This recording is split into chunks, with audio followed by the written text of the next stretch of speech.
កងកម្លាំងរីវហាត់បានធ្វើការចាប់ខកខ្លួនស្ត្រីម្នាក់និងបរិមម្នាក់ទៀតពាក់ព័ន្ធទៅនឹងរឿងប្រាឈ្មោះអ្នកធំធ្វើព្យុះផ្គរដកតំណែងអភិបាលក្រុងប៉ោយប៉ែតកម្លាំងកងរាជអាវុធហត្ថខេត្តបន្ទាយមានជ័យកាលពីថ្ងៃទី26ខែមករាឆ្នាំ2015ម្សិលមិញបានខកខ្លួនស្ត្រីម្នាក់និងបរិមម្នាក់ពីបទថាបានប្រើប្រាស់ឈ្មោះថ្នាក់ដឹកនាំស្ថាប័នជាតិបំផុសបំផុលពីរឿងផ្លាស់ប្ដូរដកហូតតំណែងលោកងៅមេងជ្រួនដែលជាអភិបាលក្រុងប៉ោយប៉ែត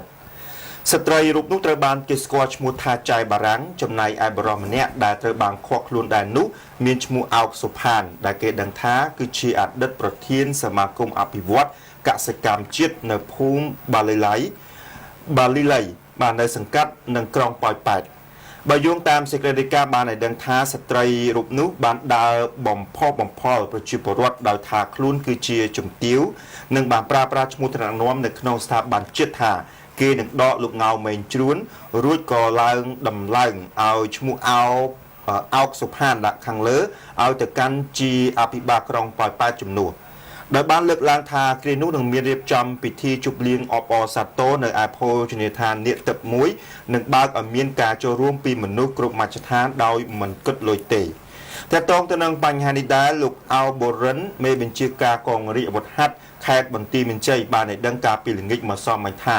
កម្លាំងរបស់លោកពិតជាបានខកខ្លួនចែបារាំងមកសួរនាំនៅក្រុងប៉ោយប៉ែតមែនដោយសារតែមានសាកសី2ទៅ3នាក់បានរាយការណ៍ប្តឹងមកសមត្ថកិច្ចតាក់ទងទៅនឹងការប្រើប្រាស់ឈ្មោះនិងកិត្តិយសថ្នាក់ដឹកនាំនិងករណីសង្ស័យឆបោកដោយចេតនារត់ការដកអភិបាលក្រុងប៉ោយប៉ែតចាស់ហើយដាក់អ្នកថ្មីក្នុងនោះក៏ពាក់ព័ន្ធទៅនឹងការទារកូមីសុងកន្លែងជួជប់លៀងចុងភៅភ្លេងលោកថាការខកខ្លួនទាំងចែបារាំងនិងឈ្មោះអោកសុផានដើម្បីធ្វើការសួរនាំទៅតាមនីតិវិធីនិងរកវត្ថុតាងដាក់បន្ទុកចំណែកឯលោកងៅមេងជ្រួនក៏បានអត្ថាធិប្បាយផងដែរថាលោកបានឮព័ត៌មានពីស្ត្រីឈ្មោះចែបារាំងនោះផ្សព្វផ្សាយរត់ការនិងអាចឆោបោកដែរស្ត្រីនោះសំអាងដោយបំផោងថាខ្លួនជាជំទាវនិងសាច់ញាតិថ្នាក់ដឹកនាំកម្ពុជាហើយការផ្សព្វផ្សាយដូចនេះវាគឺជា